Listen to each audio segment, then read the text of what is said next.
네, 안녕하세요. 주식의 소리의 애솔입니다.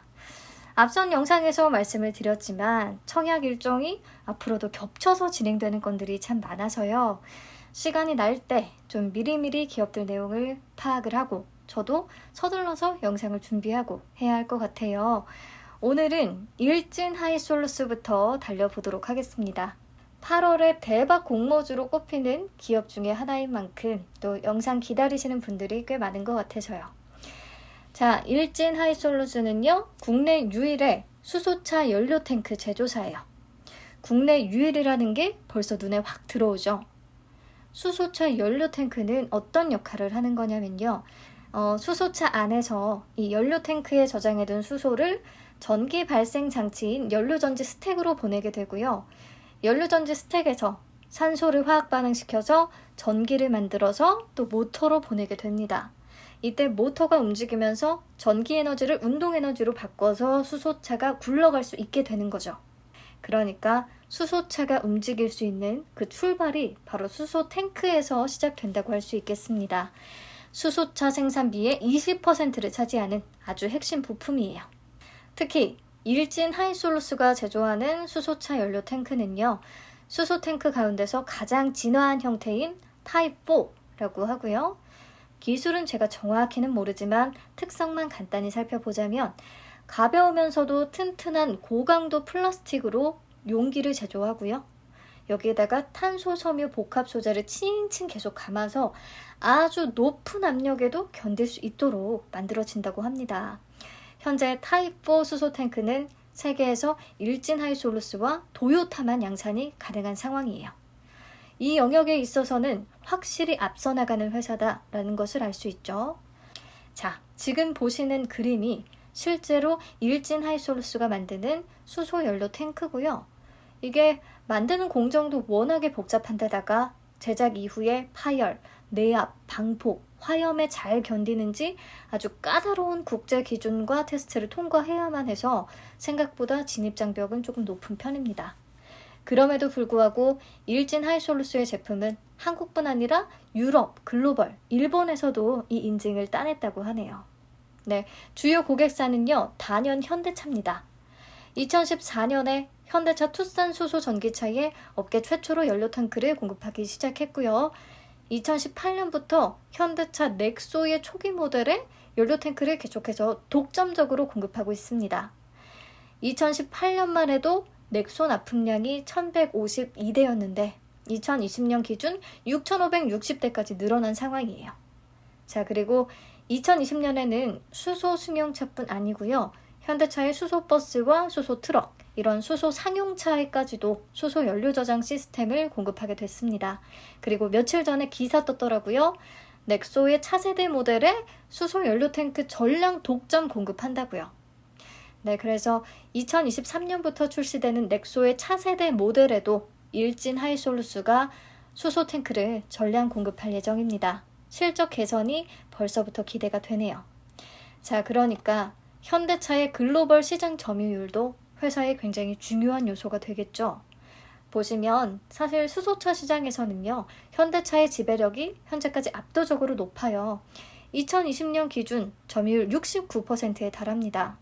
게다가 현대차가 수소차 비전 2030을 발표하면서 2030년까지 수소차 생산 규모를 50만 대로 늘리겠다고 선언을 했잖아요.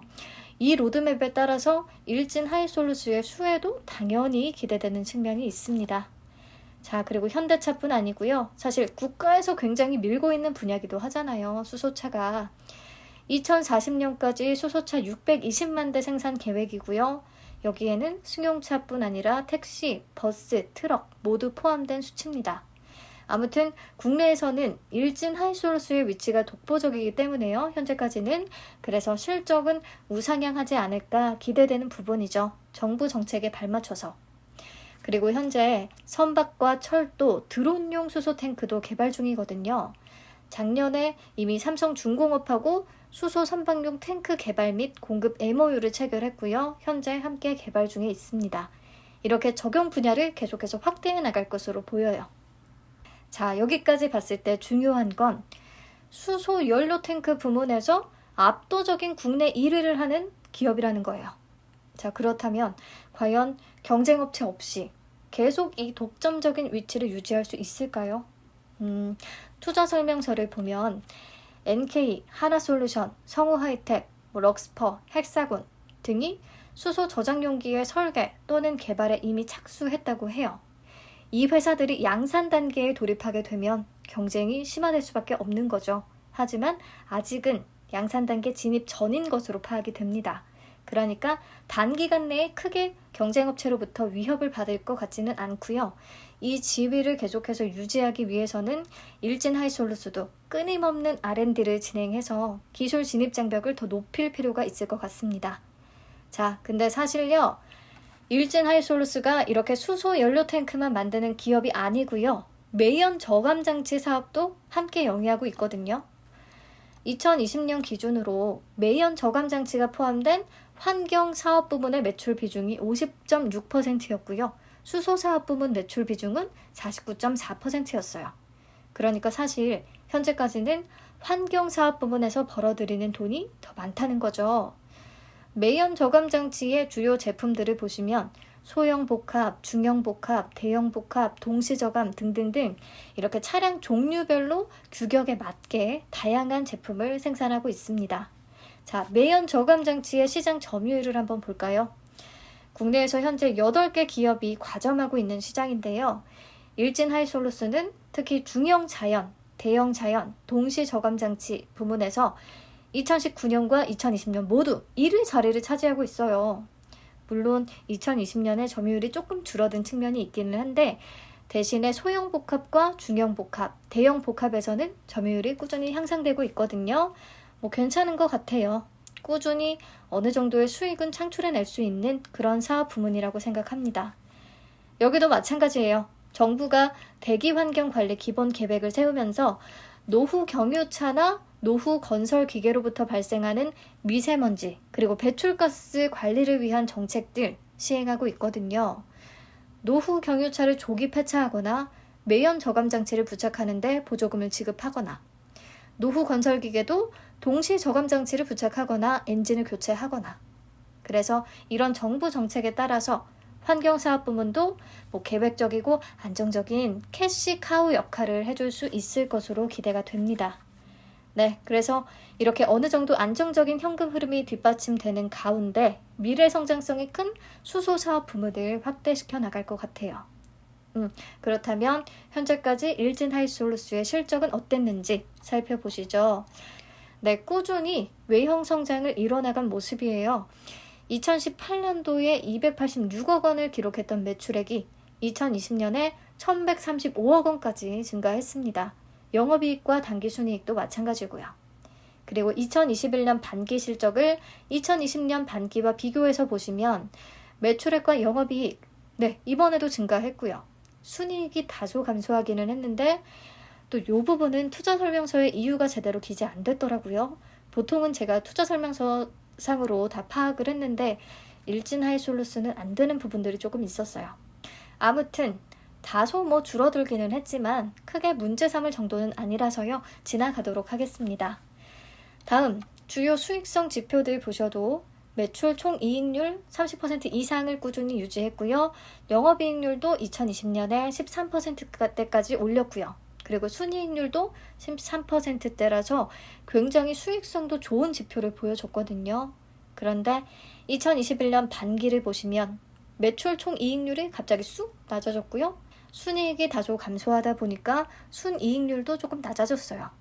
우선 이유가 뭘까 뒤져봤는데 2021년에 매출 원가가 상당히 높아졌더라고요. 아무래도 재고 자산이 영향을 준 것 같은데요.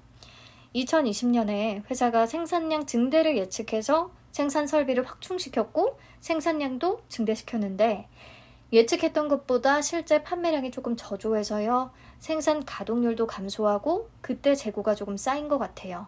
그래서 2021년 반기 실적에 영향을 주지 않았을까 합니다.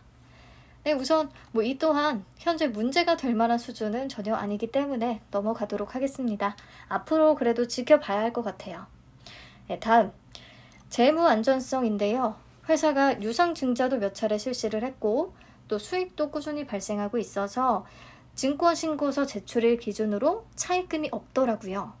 그리고 유상증자에 따라 현금이 유입되면서 유동 비율도 높아졌고요.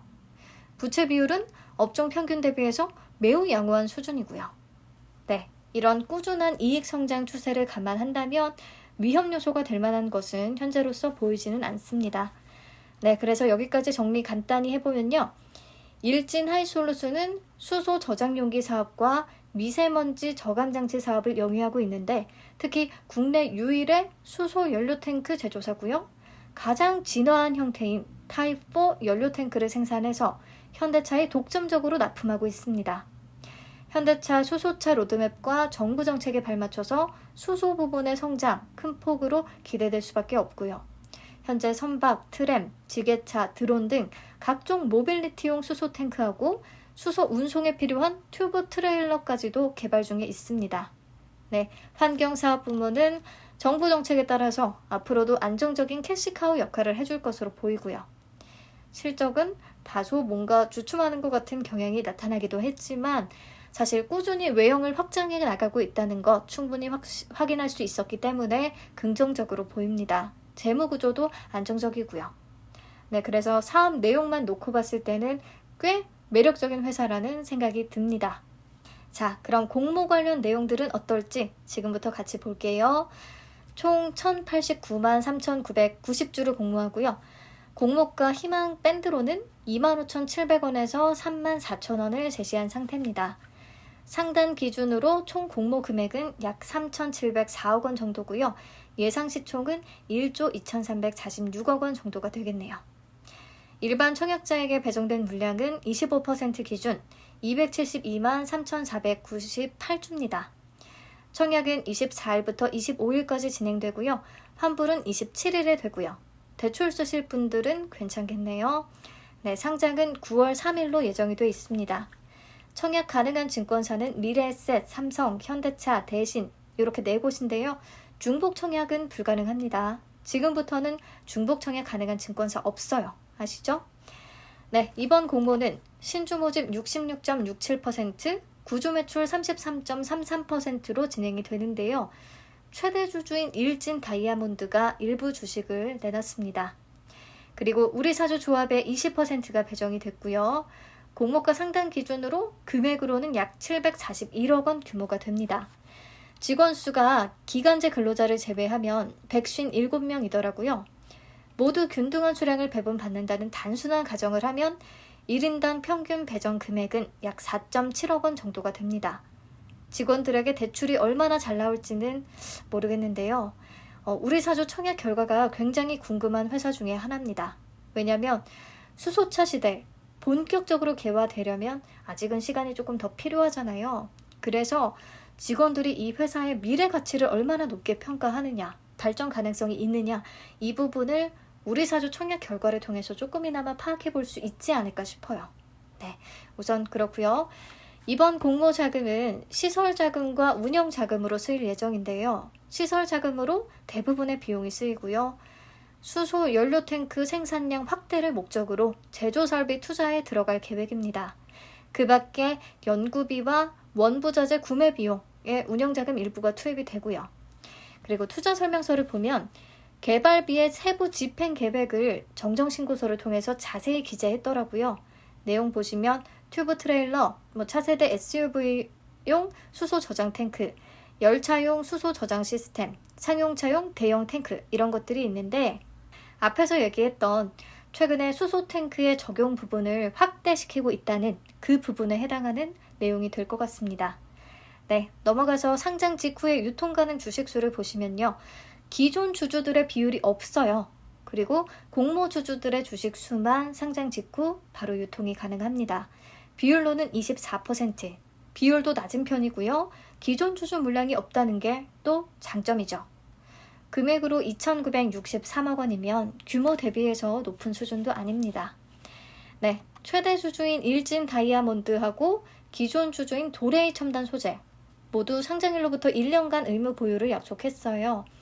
일진 하이솔루스는 도레이 첨단 소재로부터 탄소 섬유 소재를 공급받고 있습니다. 길게 아마 협력 관계를 유지해 나가겠죠. 네, 넘어가서 공모가 산정 내역 살펴볼게요. 일진 하이솔루스도 가치평가 방식으로 EV 에비타를 활용했습니다. 에비타는 법인세, 이자, 감가상각비를 차감하기 전에 영업이익을 뜻한다고 설명드렸었죠.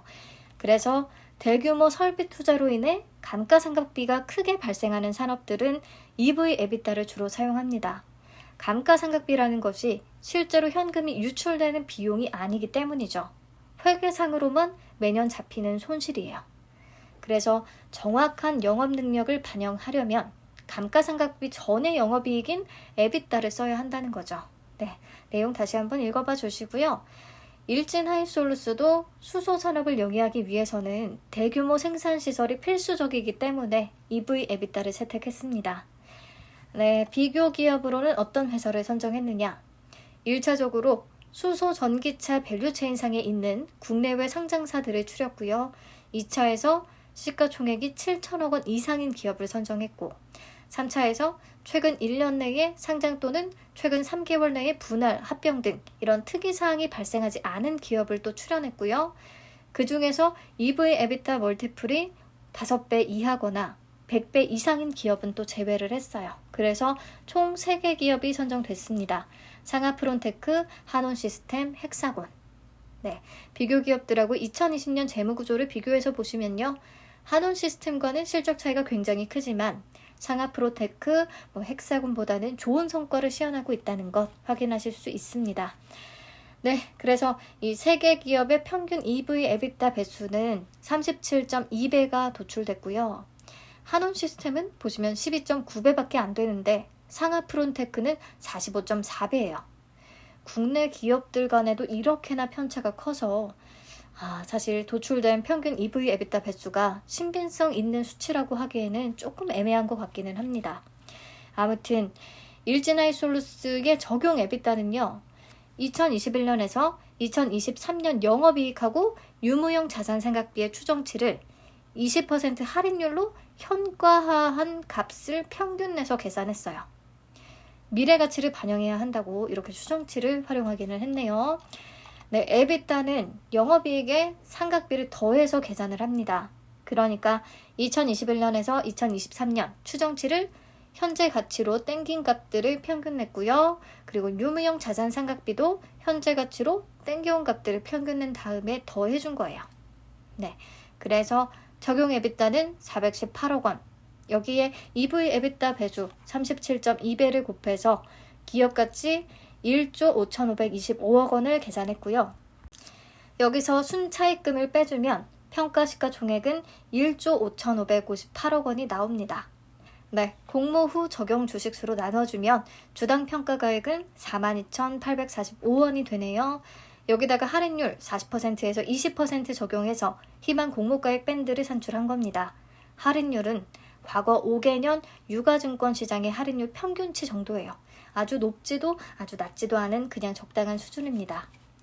그런데 이렇게 최종 제시된 공모가 밴드가요. 사실 변경된 수치예요. 7월 9일에 증권신고서 최초로 제출했을 때는 비교 기업의 2차 전지 소재 관련 기업들도 포함이 돼 있었거든요. 에코프로비엠, 포스코케미칼, 일진머티리얼즈 이런 완전 대표적인 기업들이요. 그런데 정정신고서를 통해서 수소 밸류체인에 속해 있는 기업으로만 한정을 시킨 거죠. 사실 2차 전지는 수소차보다는 현재 조금 더 본격화된 시장이라고 할 수 있겠고요.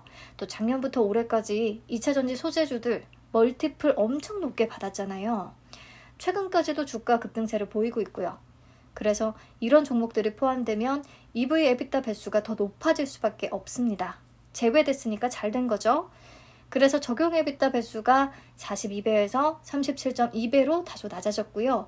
주당 평가가액도 48,404원에서 42,845원으로 낮아졌어요.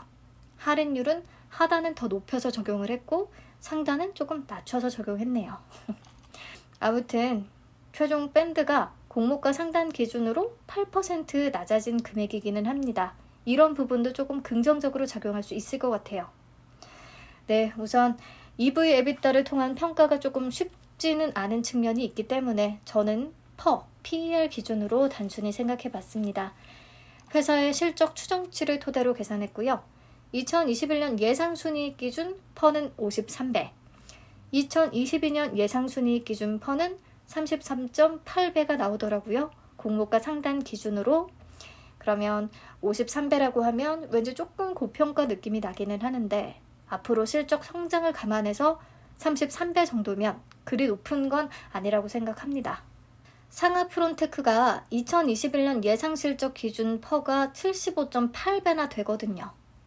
그래서 수소차의 미래 성장성을 감안한다면 시장에서 일진할솔루스도 충분히 높게 평가받을 수 있다고 생각합니다.